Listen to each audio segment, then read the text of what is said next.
So all these different Vertalach flooding into my head. Bereishit, also the word Bereishit, it's also a compound of Barashis. God created not just 6 days, but 6 Sefirot to create the world. Right?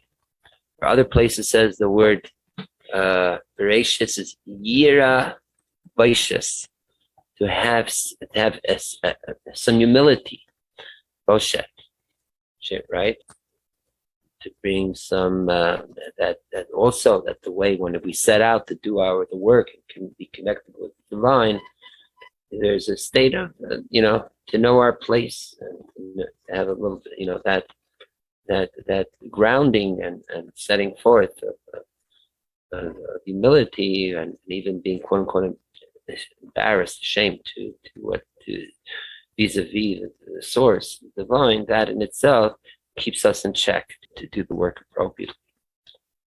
And also, of course, we have the word Shabbos in there, right? In Bereishit, right? Beis Reish Aleph. The way you want to read it, Yirei Shabbos, fear,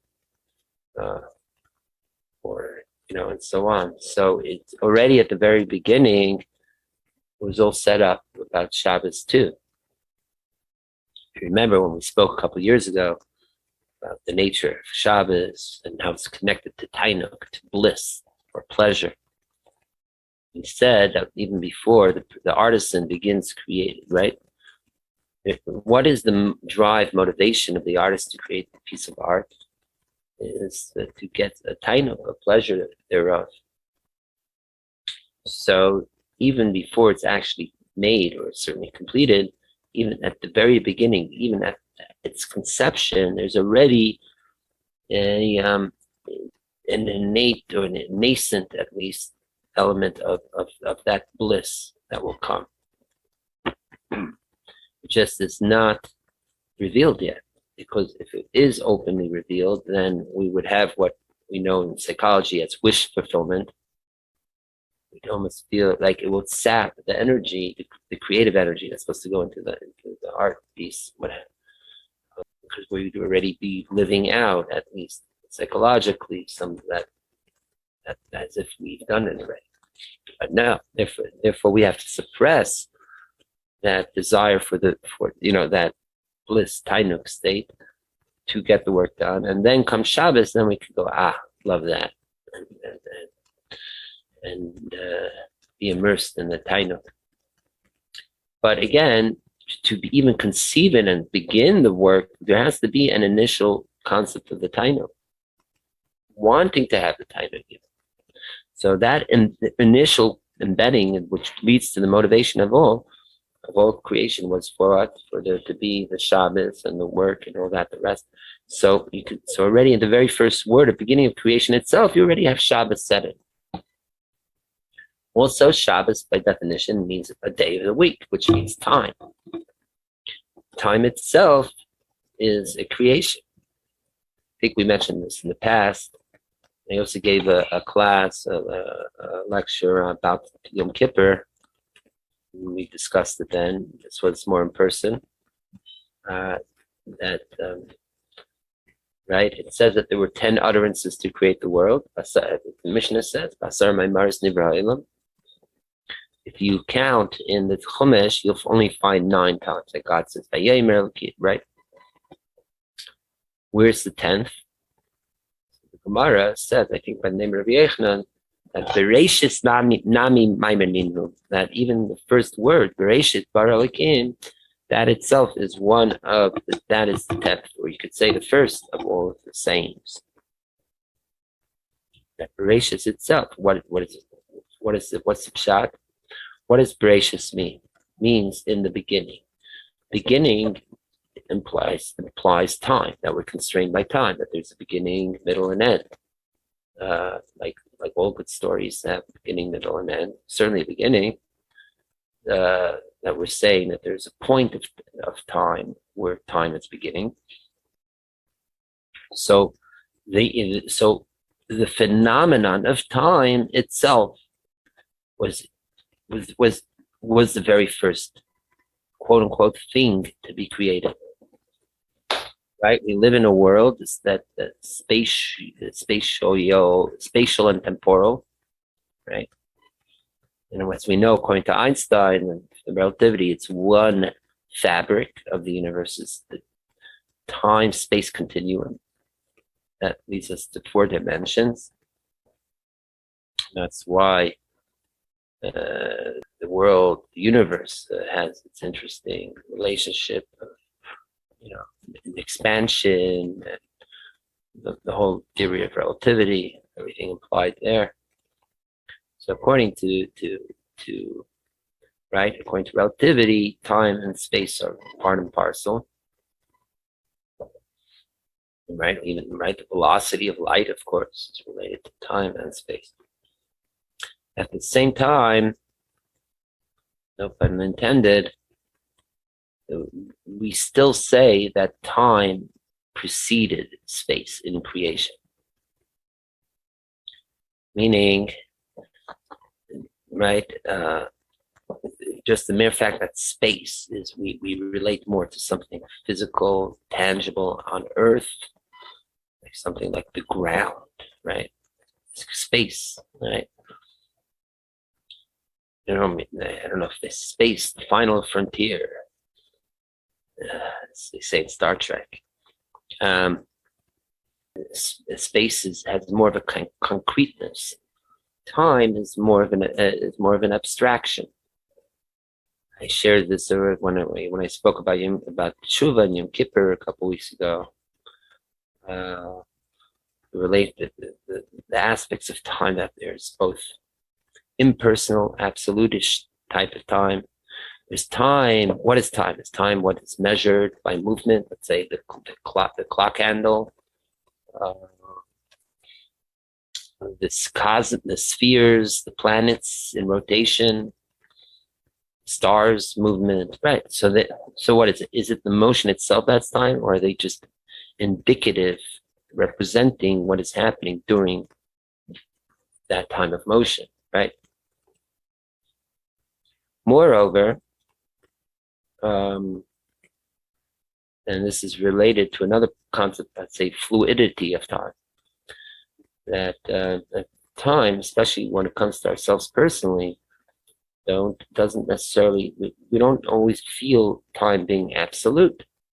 Sometimes a minute could feel like an hour, sometimes vice versa. People too, you see, some people tell you, okay, I'll see you in 5 minutes. Some people are literally there in 5 minutes.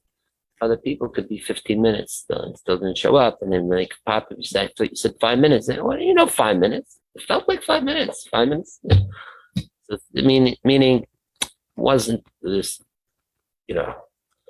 quantitative definition of time.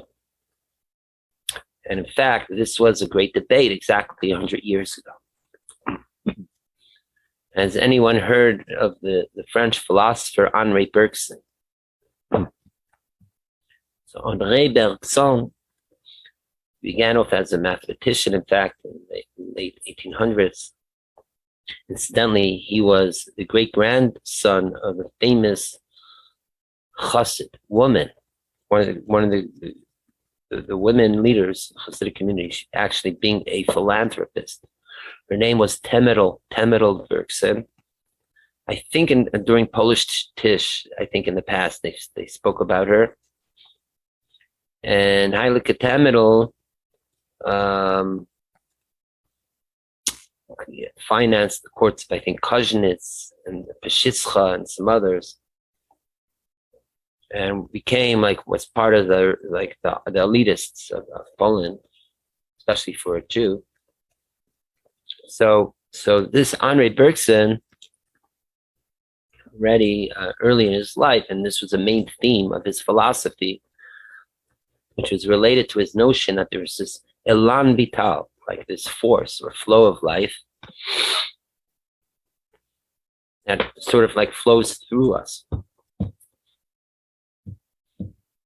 Incidentally, Rav J.B. Soloveitchik was very influenced by Bergson, and I think Soloveitchik's thesis was based on Bergson's philosophy. So one of the main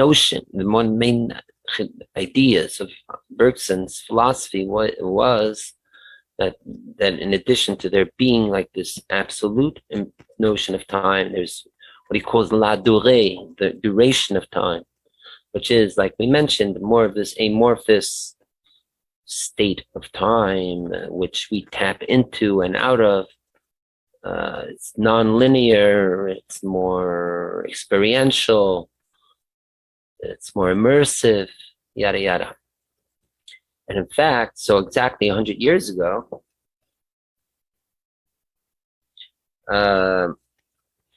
this was several years after the theory of relativity came out and was gaining hold all over, that the more senior Bergson started a polemical correspondence with Einstein and basically critiquing Einstein for making time such a prosaic notions with, impersonalizing time. That time is just this interaction of different objects of, orbiting around each other or in relation to each other, right? Like when we say Einstein says that time is relative, let's say, doesn't mean it's relative, that your time is different than my time, right? He's talking on the grander, absolute, more objective and the physical phenomenon reality. In other words, the relativity of all physical phenomena and the motion of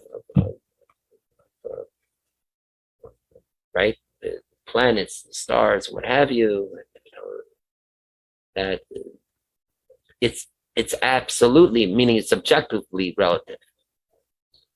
It's not a flaky relativity. Oh yeah, anything goes relativity. No, there's a certain specific quantitative way that it's relative. So that is what Bergson was critiquing, taking out the whole soul, so to speak, of time. Of course, Einstein responded, "What do you want from me? I'm a scientist." The way he's saying, and remember, relativity wasn't actually proven in the laboratory all the way into, I think, the 1950s or 60s. So it was still something you could sort of debate because there wasn't that irrefutable, tangible evidence there. But still, Einstein was adamant that his approach to, was that this is the way it is in reality and all phenomena. And it went back and forth over, I think, then 1922, and then later also throughout the years, I think even a couple decades later, but each wouldn't give in to the other. But ultimately, the historians of science, looking back, do like to see this debate of the nature of time between Bergson and Einstein as more or less the beginning of the end of the co-equality, at least, certainly not the dominance of philosophy over science. Until then, philosophy would still take on science. If there was a discrepancy between some philosophical notion and something scientific, it's still argue it, debate it. But after this, especially after once relativity was shown to be true, the value and importance of philosophy and its veracity to explain our material world, at least that part of philosophy, lost ground. And now we live in a time where certainly, science is I won't say king, but it's given so much more value, right? Like how many people these days are philosophers versus scientists? It seems like even in academia, it's like that. Back in the day, everyone tried to have basic foundations in philosophy. People were even in their, liberal arts education had to go through classics or even the Renaissance period all the way to modern time. It seems like philosophy is less a pursuit these days. People just want, even more towards the engineering areas. But actually, just pointing out that there is a greatness to philosophy, and we shouldn't discount it, and it's very important. And that leads to another definition, in fact, for the first word of our Pasha, the whole Torah, Bereishit, in the beginning, right? Bereishit in the beginning. And the Targum Onkelos says Bereishit, I think he says Bikadmisa, right? Let me look it up. Yeah, Bikadmi. All right, so in the beginning, it's the same word at the very origin. However, there's another Targum called Targum Yonasan ben Azil, or Targum Yerushalmi is based on it too. If I recall, he translates the word Bereishis as b'chochmasa, with knowledge. That means that there's a certain cognizance, awareness, even knowledge itself is the origin of all of creation, right? God's gnosis, as they like say, is what leads to the creation. Kabbalistically, the b'chochmasa of creation is actually that which precedes the chachma itself, and that is keter. And all of creation is coming through the conduit of keter, the earth above a pre-sphera state, and then channels through. So this is all, again, so it's just showing how even in the first verse there's all these notions and then great themes, very very serious big themes here. What is time? What is creation? Shabbos. So that's the time. That's the idea here. That gracious. That already the very beginning of creation. We're already invoking not just time, but sacred time, Shabbos time. It's still in a state, in this first verse, it's still a pre-verbal state. That's, as mentioned, there's only 9 actual places where it says God said. Bereishit doesn't say God said. Why not? So it says in the Kabbalah Chassidus, because that very beginning of creation is like the thought state. It's like God said it internally. It didn't need to openly admit it, say it openly. It was still on that more non-tangible state. Also, the Ramban, Nachmanides, on the first 2 verses of the Bible, the Torah explains that this represents this whole thing. God created heaven and earth, and the earth was chaos and tohu vavohu, meaning that this all represents. We know the world is created with 4 elements, right? Earth, fire, air, water. So, but the Ramban says, even before God created the 4 elements, there was actually the 5th element was created. So, according to early ancient philosophy, like classics, talking Plato, Aristotle, what have you, there is the 5th element is called Hayuli. Hayuli means a primordial amorphous substance. There are 2 ways to look at it. Either something that is actually tangible, that just has no form, known as Chaimer Bilti Tzura in Hebrew, matter without form. Whereas the description is like a piece of like clay that has no shape before it's shaped or made. Or like the whole color scheme of paint all mishit together. And it's let's say, colorization state.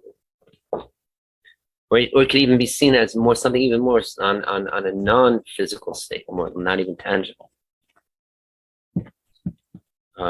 Sometimes they call it tsura atzmit, form without, the opposite, form without matter. Be it as it may, this hayuli is this pre-4 elements element. And first God created this amorphous, just the matter. like the material to make the world before it actually in the world. And then for the next 6 days, God worked it out in detail. So the general met, like the building blocks, so to speak, stuff was first day. And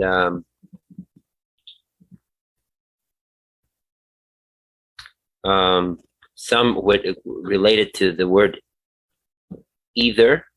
There's the word avir we have in Hebrew, which means like air. Avir, and it's different than ruach, which we say is for one of the elements.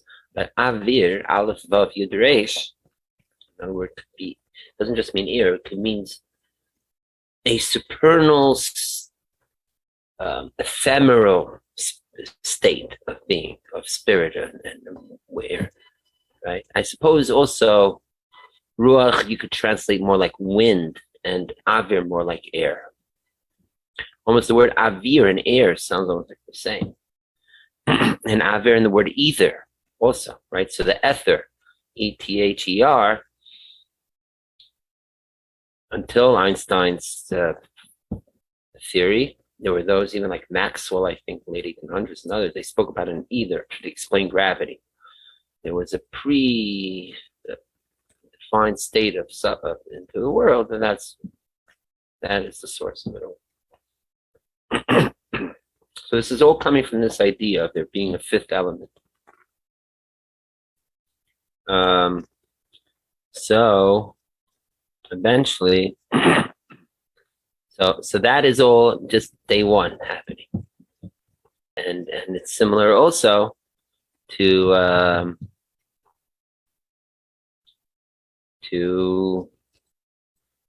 the way it unfolds Kabbalistically through all the various dimensions. That right, we know the world emanates, or the infinite. The world was created through the emanation, as we said before, of the Ein Sof, infinite light through the Tzimtzum and the void thereof, into creating the Kav, the line that comes down, and that animates all the worlds. But in a way, but it goes through different stages. So the stage, when the world is in that pre-tangible state, so the Hayuli is related to I think to the world of Bria, if I recall, where it's Chaimer Bilti Tzura, matter without form. Right, so before Bria, in this realm of the world of Atzilus,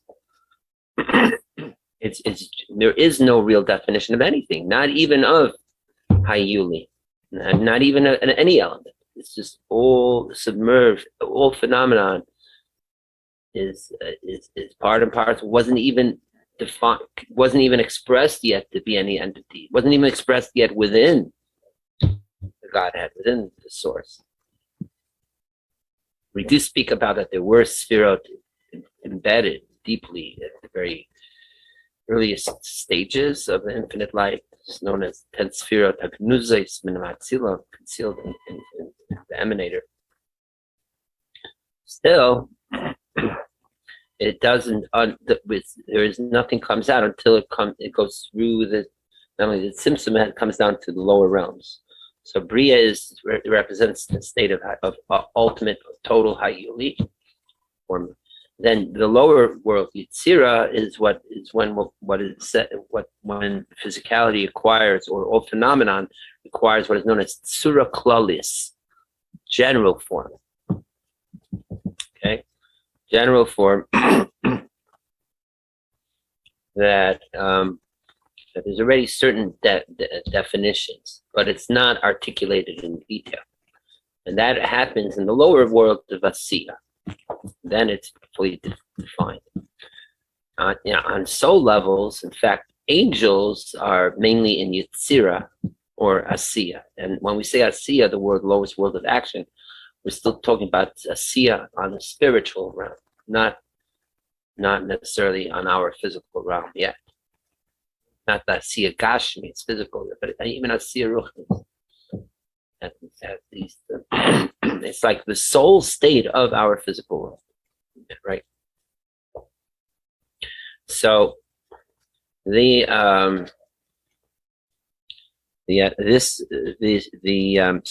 right. So for example, the Tatra and such are usually represented in the Tzira or Asiya.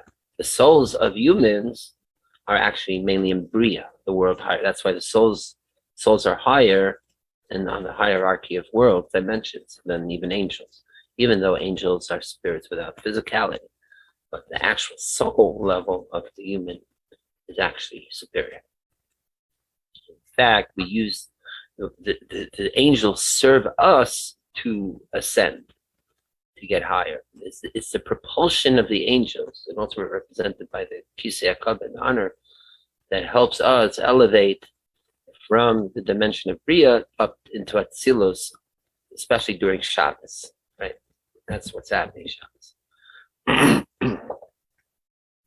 So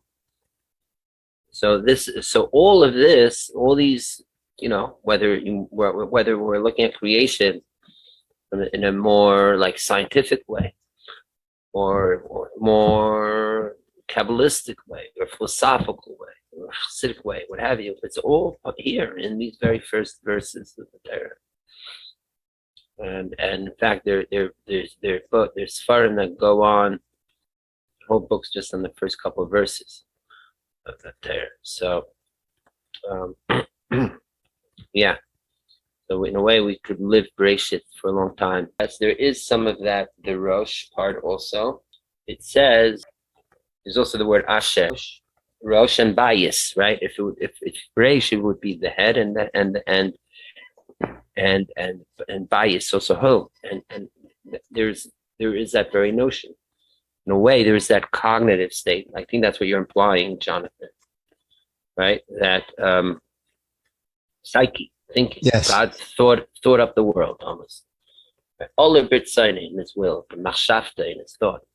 So there's the head notion of creating the world, and then you have the bias to create the home, a residence, a habitation down here. As we say, a dira b'tachtayim, a dwelling place down here on earth, all the way down here. This is all certainly. So again, we have the end product, the intention of the Creator already, and that already implied at the very beginning. So Rabbi Sachs quoted this recently. He says, like from Chekhov, if you're going to have a gun on the stage in the first scene, it has to be used for something. Meaning, you set up early in the storyline what you're going to use forward. So God is already putting it in here about the 6 midos, about Shabbos, and about creating the home already at the very beginning. Involved. I'll just throw in one more cute vart about Bereishit bara, and it's happened when I wasn't feeling well in yeshiva. My Rosh Yeshiva told me once that I wanted to come to learn, and he said, "No, stay in your room, get better." What about learning? He says, look, in the Torah, the first words is Bereishit bara. The first thing bara is to be healthy. We all be good mamish, have a gesund, and be so really fortified so we could do all the work that we need to.